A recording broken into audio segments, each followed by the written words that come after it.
So the question is, why did God use the male reproductive system as a sign of the covenant? Come on now. Come on now. Surely, if it's the sign of the covenant, or it's the sign that I am his chosen people, if I'm fully clothed, you cannot tell if I'm circumcised. Right. And not only that, circumcision was and is not exclusive to the children of Israel. Right now. Okay. Matter of fact, the place that they came out of, Egypt, they used a form of circumcision that was ritualistic in nature, but it was a sign of manhood. It wasn't a sign of the covenant. Come on now. Come on. Wow. You see,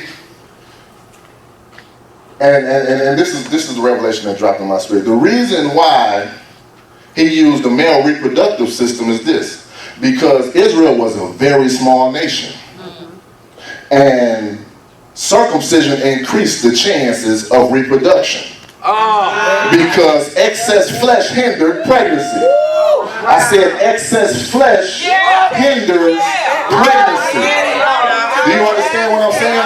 Excess flesh hinders pregnancy. You see, some of us can't get pregnant with the purpose and give birth to the promises of God because there's too much flesh.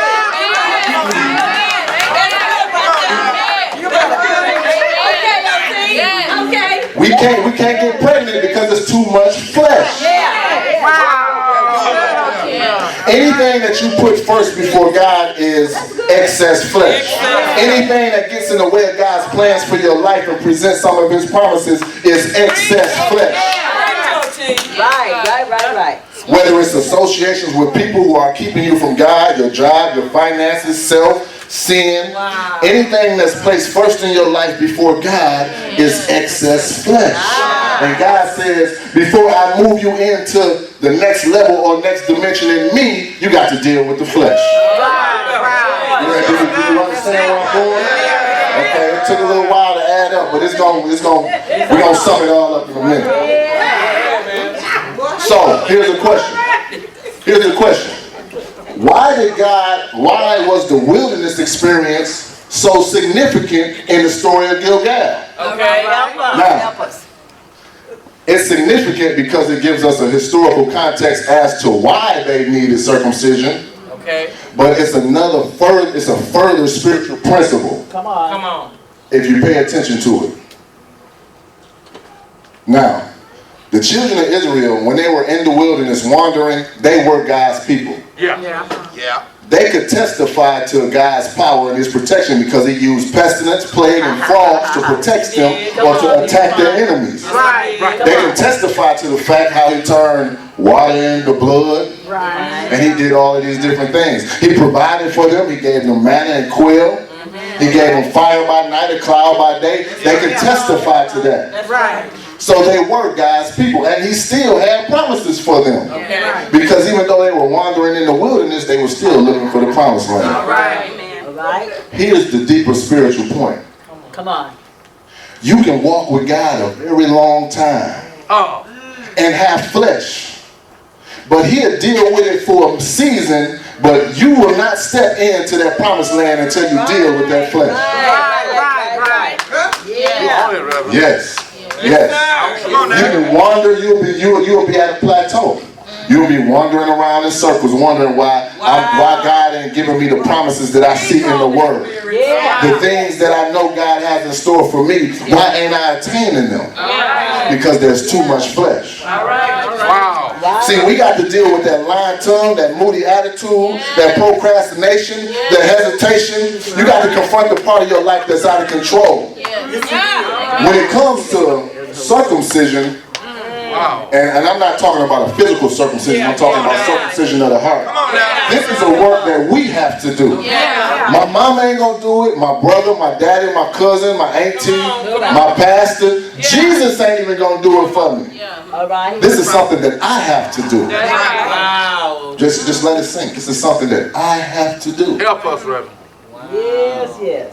Now, I gave you guys a brief definition of flesh. I said anything that you put first before God is flesh or excess flesh. But let me go a step further.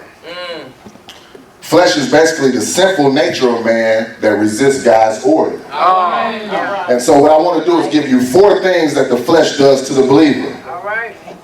For my note takers. 1, the flesh attempts to convince you that disobedience is better than obedience.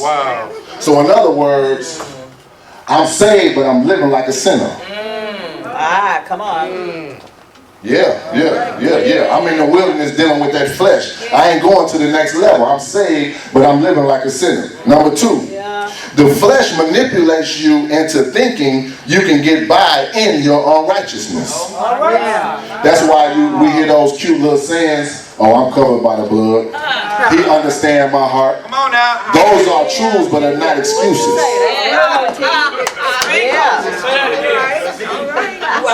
Those are truths, but they're not excuses. That's right. 3, the flesh is a contaminant.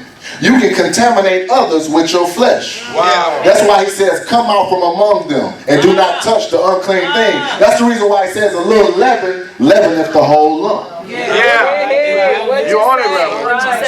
So while we on, and this just dropped in my spirit, while we on the subject of circumcision, that foreskin, it'll collect dirt.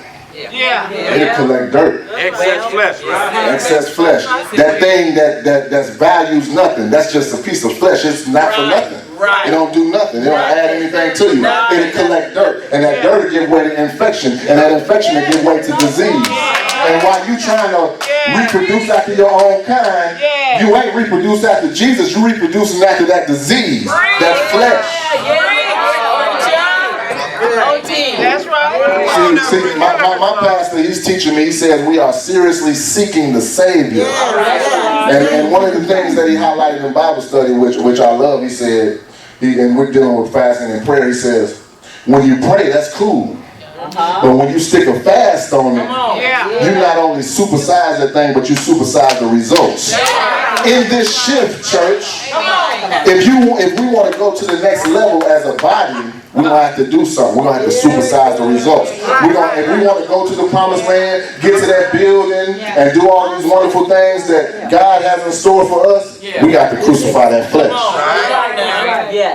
4, the flesh keeps us out of position to enter into God's promises. So, how do you remove excess flesh? The Bible says... What did you think about Kelley's second first initial sign? Well, I'm going to tell you something. I like the point that he came across. Especially to the wives. That was a good one. Letting us know that sometimes they get our little nose. That was a nugget for us men that was sitting in the back. They got wives. We ain't liked that part of it. But the word was actually good. It's about that you got to cut away some of that foreskin. You got to get out our way. So it was awesome. It was awesome. You got to get out your way. What do you think? Got a promising career in Oh, yes, ministry? he do. Awesome. Yes, he do. One of my Sunday school teachers, so yes, he is. Oh, well, that's it. I really appreciate your Thank time. you so much. All right, Joe. Ontario's sermon was awesome. He did a great job of breaking it down for us. Made me think about some things, some fleshy things I need to get out of my life so I can move on to my destiny and get what God has for me. And he has been a blessing to the force since he's been here. And I thank God for him, and I thank God for him being in Carolyn's life because she's a much better person with What do you think about the son? The Spirit of God was really using him in a mighty big way. And I know one thing, he has studied to show himself approved, rightfully dividing the word of truth. And when you do that, the Spirit works through you. And he was led by the Spirit, and he dealt with it with a beautiful way. So we know that the Spirit was using him. If the Spirit uses you, you are. So he was anointed and appointed And for that's this from the occasion. evangelist. And she's one of the ministers here. And I just want to ask you, what did you think about Kelley II's first initial sermon? He's been bootlegging because he had that thing down pat. I'm in awe of God. Not that I don't think he's capable, but when a person allows God to use him like he allowed God to use him, it just shows up. And what he did, he showed out. Anointed, huh? Oh, he's truly anointed. Do you think he's got a promising career in the ministry? Oh, absolutely. I don't think he would have a promising career anywhere else.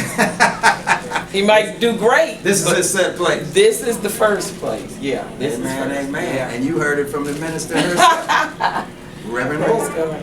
Have a blessed day. Thank you. OT is being positioned, and he's being still in the Lord, and he's about to see the salvation right now. He's doing exactly what he's supposed to do. We appreciate you from Houston, Texas. Now tell us a little about this, Pastor. Well, this is right here. I just dropped this actually 3 days ago. It's called I Am Pastor Chris. It's a gospel rap CD. I've been doing secular rap in Houston for forever. On my own after hours, been in the penitentiary for murder cases. Now I go back into the penitentiary and I minister in the penitentiary. Now I'm a pastor. I'm assistant pastor at the Worship Center. This is a gospel rap CD that I dropped 3 days ago. Reverb Nation had me ranked at 100 and something. The second day, 2 days ago, I was at 26, and yesterday I was at 16. Woke up this morning and I'm listed as number 6. Where can we find it at? Where can we find it? Yo, first best place to do it, just Google I Am Pastor Chris, one word. Go on Facebook, I Am Pastor Chris, one word. God changed my name.